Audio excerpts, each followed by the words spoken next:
Dan kemarin banyak waktu dipakai oleh netizen, terutama oleh para pengamat politik, pengamat ekonomi, untuk memperhatikan isi, substansi, esensi dari pertemuan Presiden Prabowo dengan 6 atau 7 jurnalis itu. Dan kita tahu bahwa Presiden Prabowo tampil dengan percaya diri dan tidak pakai teks, bahkan agak mencengangkan bahwa sesuatu yang sangat strategis, isu-isu strategis yang bisa jadi burning issue yang bisa membakar emosi ekonomi dan politik, bisa dilayani dengan sebut aja dengan cukup santai oleh Presiden Prabowo. Walaupun mereka yang melihat bahasa tubuh Pak Prabowo kadang-kala mungkin udah nggak tahan untuk menjawab serbuan wartawan-wartawan yang agak nakal aja, seperti tajam pertanyaannya. Dan kita lihat bagaimana Presiden itu berupaya untuk memperlihatkan secara sangat sublim bahwa dia memang menghendaki Indonesia tumbuh dalam harapan kemakmuran, dalam harapan keadilan. Karena itu berkali-kali kita lihat kata kuncinya adalah makan siang gratis, danantara, koperasi, hal yang sudah diulas berkali-kali itu. Tetapi ada hal yang harus diberi catatan bahwa diskusinya tajam tetapi tidak mendalam, dan itu yang bisa kita baca dalam 3 jam itu. Kedalaman pasti tidak mungkin diperoleh di situ, karena setiap wartawan mungkin juga, setiap jurnalis mencoba menduga kira-kira alam pikiran yang belum dibuka oleh Presiden Prabowo apa itu. Dan ternyata Prabowo tetap ada di dalam semacam kemampuan retorik dengan logika yang kuat, tetapi di dalam bahasa tubuh yang diplomatik. Itu pasti kita mengerti itu, karena dengan mudah kita duga bahwa official statement dari Presiden Prabowo tentu ada di dalam apa yang tertulis. Ini kan wawancara yang mungkin semacam percakapan untuk menagih hal-hal yang belum diucapkan oleh Presiden, atau wartawan merasa sudah diucapkan tapi belum bisa digali, maka terjadi diskurs ini, semacam diskusi yang komprehensif. Dan karena banyak isu, dan semua isu itu sebetulnya sudah ada di media massa, kita hanya ingin mengkonfirmasi tutur kata, pilihan kalimat, dan tentu gestur dari Presiden itu. Dan itu boleh dikatakan ya oke, disentuh semua hal, tetapi hal-hal yang fundamental yang seharusnya memperlihatkan semacam ideologi kepemimpinan Presiden Prabowo belum bisa dikenali, kira-kira begitu. Bukan tidak bisa dikenali, tapi belum bisa dikenali. Dan itu ini tahapan bagus, karena Presiden membuka kesempatan untuk lakukan semacam coffee morning atau lunch break untuk bicara dengan mereka yang kritis. Dan kita tahu bahwa ide-ide semacam ini justru bagus supaya ada outlet di dalam diskusi publik. Jadi ini tradisi yang bagus. Mungkin bisa dilanjutkan dengan percakapan dengan para budayawan, para mahasiswa, kritisi, intelektual, atau mereka yang memang mengambil posisi berseberangan dengan pemerintah. Karena ini yang kita sebut sebagai wacana demokratis, atau yang orang sebut dalam teori deliberatif demokrasi. Jadi dirancang untuk dipercakapkan. Itu hal yang indah dan bermutu. Nah, banyak sekali sebenarnya topik yang ditanyakan oleh wartawan, dan seperti pengakuan mereka, katanya mereka ini tidak diminta untuk menyerahkan pertanyaan, atau tidak, artinya tidak disensor gitu pertanyaan-pertanyaan itu. Tapi kalau kita cermati komentar-komentar dari netizen, dari publik, itu justru mereka mempersoalkan, nah mengapa soal Pak Jokowi, soal pengadilan terhadap Pak Jokowi ini yang jadi tuntutan utama publik tidak ditanyakan dan dibahas. Apalagi tadi malam itu kan kemudian orang mengkait-kaitkan juga dengan pertemuan Pak Prabowo dengan Ibu Megawati.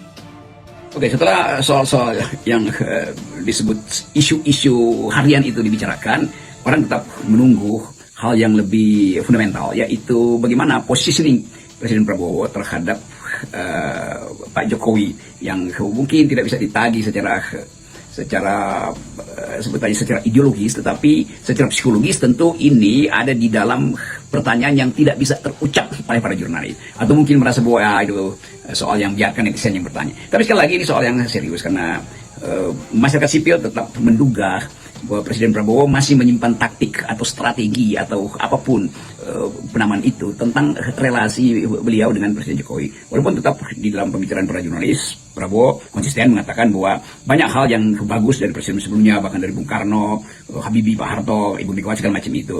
Tetapi karena Presiden Prabowo masih ada di dalam relasi strategis, karena baru 6 bulan dengan mantan Presiden Jokowi dalam banyak hal, tentu kita bisa pahami kenapa Presiden Prabowo masih menganggap ini kalimat istilahnya masih menganggap memberi semacam apresiasi pada Presiden Jokowi itu adalah sikap yang sehat, atau sikap yang sebut saja sopan secara politik. Jadi sangat mungkin itu tidak mungkin dijelaskan secara detail oleh Presiden. Tapi masyarakat sipil menduga itu bahwa masih ada sesuatu, dan karena itu kita menganggap bahwa bagi Presiden Prabowo lebih baik sebetulnya menyelesaikan lebih dahulu atau kepastian relasi antara Presiden Prabowo dengan Ibu Megawati sebelum mengevaluasi hubungan dengan Presiden Jokowi. Tapi sebaliknya, tentu pihak Megawati menganggap bereskan dulu soal strategis, yaitu letaknya hubungan PDIP dengan Jokowi, baru bisa bicara tentang hubungan antara Prabowo dan Ibu Mega. Nah, ini sebetulnya yang saya kira dalam 1-2 hari ini akan mulai diraba dengan baik oleh Presiden Prabowo. Bagaimana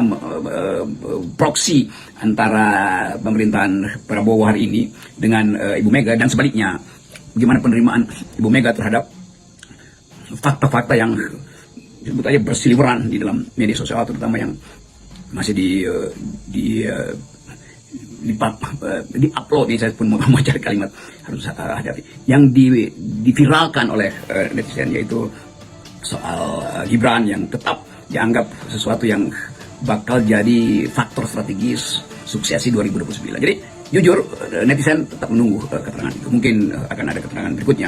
Tapi sekali lagi kita ingin tunggu bagaimana relasi Prabowo dengan Ibu Mega itu yang akan memperlihatkan sifat perpolitikan selanjutnya. Karena itu hal yang sangat fundamental, yaitu komposisi politik hari ini ditentukan secara strategis oleh kedudukan PDIP yang dominan di DPR. Saya kira itu dihitung dengan baik oleh Presiden. Pada akhirnya, inti dari politik adalah ketepatan mengucapkan prinsip dan kecepatan untuk menghidupkan harapan. Jadi ada prinsip dan ada harapan, itulah politik. Dan itu kita sebut sebagai politik ideologi. Dan saya menganggap bahwa Presiden Prabowo sedang menyusun semacam basis ideologi untuk mengikat semua gagasan dia, itu dari soal makan siang gratis, soal koperasi, soal tentara, dan terakhir tentu posisi Indonesia di dalam kepentingan ekonomi global. Dan itu yang akan menentukan secara komprehensif apresiasi publik atau deapresiasi terhadap politik Prabowo. Jadi sekali lagi akan ada tuntutan bahwa Presiden Prabowo harus menurunkan paradigmanya menjadi pikiran-pikiran ideologis. Dan saya kira itu bagus supaya partai-partai mulai untuk membedakan antara satu tukar tambah pragmatis dan posisi ideologis. Pragmatisme adalah hal yang biasa dalam politik, tetapi posisi ideologis harus jelas. Dan itu yang harusnya kita tagih dari Presiden Prabowo, supaya ada ketegasan sikap ideologis terhadap isu-isu, terhadap semua hal yang hendak dilakukan sampai dengan 2009, minimal sampai 2009 tuh. Jadi sekali lagi, banyak hal yang sebetulnya dijanjikan oleh Presiden Prabowo melalui deregulasi, tapi bukan liberalisasi itu.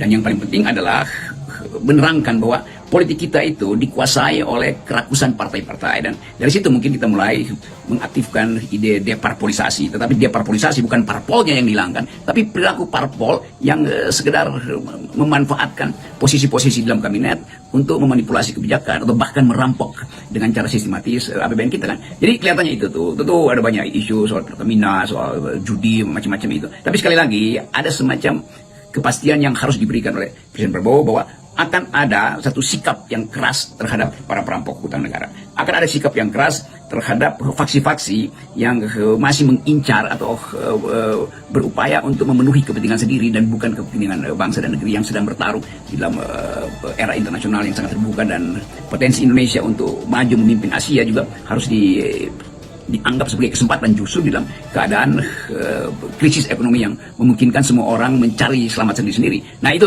saya kira yang masih harus mungkin dalam pertemuan berikut dengan para jurnalis atau para budayawan atau intelektual atau para kritisi, ini yang harus dibongkar atau ini yang harus didiskusikan secara mendalam, yaitu posisi ideologis dari Presiden Prabowo di dalam menghadapi pertarungan ekonomi global dan posisi strategis Presiden Prabowo di dalam berupaya untuk jadi pemimpin Asia. Kan kalau sudah jadi pemimpin Indonesia, tentu itu kita masuk lagi dalam self interest, benar itu national interest, tetapi mesti ada juga semacam sinyal bahwa Indonesia bisa memimpin Asia itu.